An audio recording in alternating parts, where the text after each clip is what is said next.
Sanibonani molweni ndiyanamkela kweza TV ngesixhosa.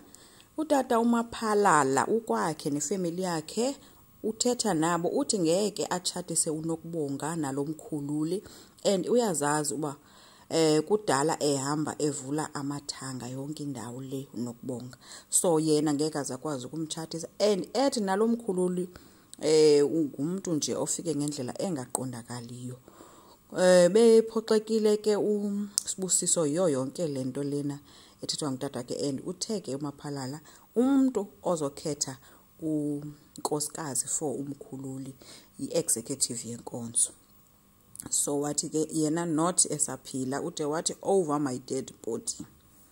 UMamzobe ke ufonele umlungisi ecela babadibane bahlangene ke uthe esafika ke apha esathi ndodana wathi uMkhululi ungake unibize ngalonto mina akasafuni kwanti imhlanganiso noMamzobe utheke uMamzobe ezomxelela uba abakwamthembu uba bebesazi uba uyaphila babezombulala ngoba yena uyindlala ifaka kwaMthembu. Uthe ingakho ke wamnika ubhuti wakhe uba amkhulise ethi uzibuse. Uma exwayisana nge-challenges ke sesihlalo wathi hayi andalinto uzawuhlala kwesasihlalo kodwa uzuyazi into yoba esasihlalo esiya sine-challenges. Wabe sithi ke umlungisi ucela ahambe yena afuna enkonzweni. Wathi ke uMamzoba hayi ndizokufisela nje okuhle kodwa inhlahla nje hayi enye into ba yonke into yakho isihambe kakuhle ke namhlanje. Umbuze nokuba ke akubalekanga na uba yena abe khona enkonzweni njengomama wakhe ke. Umlungisi yena ubukeke njengomuntu okude ngengcinga emva kwezinto azixelelwe nguMamzobe kangayiphenduli eyobafanele abe khona okanye angabikho. So bayebohlukana ke.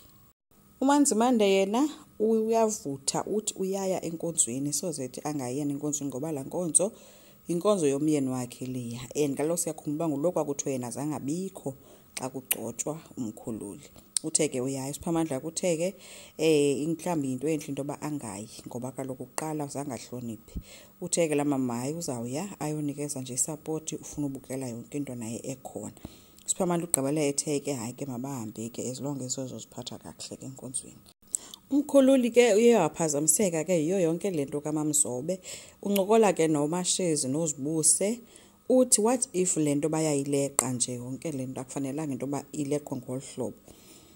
Babuzene ke into ba kutheni etsho kanjalo ke ethi ke na ke futhi kaloku yena bengumfana nje ozidlala amadayisi erenki ezisela utywala ngoku sekufuneka abantu bathandaze kuye bambize Jehova wathi hayi akayiqondi kakuhle lento.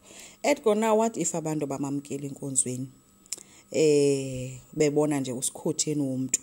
uSibusiso ke wangenelela wathi bazomamkela abantu bamamkela uSiphamandla ephuma ejele yena futhi wayelinxila kakhulu wathi wena wohluke kakhulu kunoSiphamandla. noZibuse ke uyamkhuthaza uba ayonxiba mabahambe ayeke ube eziphathisa ngestress. So uye waphakama ke engumuntu ke oyolungisa ke. uZamcolo uready for ukuya enkonzweni kodwa ubambe isivatho sakhe esaqhele ukusinxiba njengomphathi wenkonzo. Kodwa namhlanje akazosinxiba uzawunxiba umJudiya lo uhlaza. uMabusi ke uye wamqinisa ethi umthandela nje ukuthobeka kwakhe kuyo yonke into. So bahambile ke beya enkonzweni. Enkonzweni ke ufikile ke ezinxibele isivatho sakhe esihlaza njengamanye amalungu enkonzo ngamadoda enganxibanga sihlangu futhi engahambi kwi-red carpet njengoba ebekade ehamba kuyo eyilida. Wathi wohlala phansi njengamuntu wonke oyindoda yasenkonzweni enxibe umJudiya oluhlaza. Ebebukeka elusizi ke kodwa ke into nje ebonayo ba ibhlungu kodwa ke yena uyazi into ba ekugqibeleni kuzokwenzeka ntoni. uManzimande yena uthe sehlile waqale wanencoko encinci nje noMkhululi. uMkhululi umbuze uba ufunani pha bebehamba babini ke kwi-red carpet kangasuke kwayena uManzimande. uManzimande uthe akafuna ukuphoswa ukuzibonela efeyila. uMkhululi utheke hayi kulungile kodwa into endiyaziyo mna elibandla lizondikhothamela lonke lithanda lingathandi. Wathi makayeke ube ephupha apha emini. uManzimande uthe hayi ke makakhumbule uba akangumholi yena that's why elapha ufuna nje uzozibonela watsho eyohlala phansi wawugqiba. Unxityisiwe ke izivatho zakhe ke nguMaphalala ke Maphalala yethu wabesele ke ethi ke mabahambe ohlala ke kwisihlalo esikhulu. Unikiwe wonke ke amazwi amomelezayo namqinisayo amnika amandla okuphatha inkonzo. kuye kwenziwa ke ula haleluya nala ufanelwe wakhona libandla. Uye wathi ke xa egqiba uhlala ke wahlala ngathi kusikhotheni ehleli nje ngecala ejonge nje abantu ngenye indlela nje. Umaphalala athe ke kufuneka enikwe igama ke umphathi wenkonzo elitsha. Kodwa uthe xa ejonga ngakuye umkhululi kwabuya yonke laa nto yangalamini babeyomhlamba kwingxangxasi kwavela nesasilwanyane kwakuthiwe sisambane. Uye waxakwa nakukuthetha ke wavela wayinto ejemayo wajema wabemkhwaza amanzi manje ethi khuluma.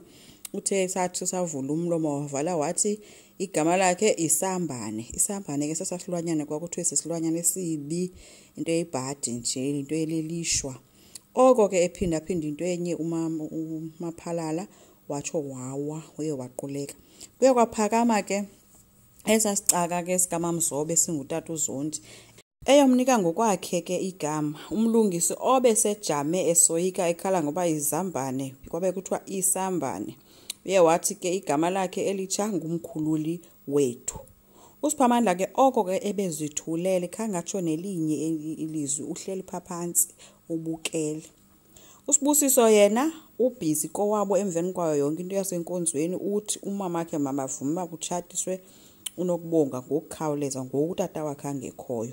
Kodwa umamakhe uthe soze yenzeke lento nabantu bakwaMaphalala bawumkhalala unokubonga. Asazi ke uba iyaphi into yesambane. Enkosi ngicela siqhubeke subscribe, silike, singakhomenta futhi bye.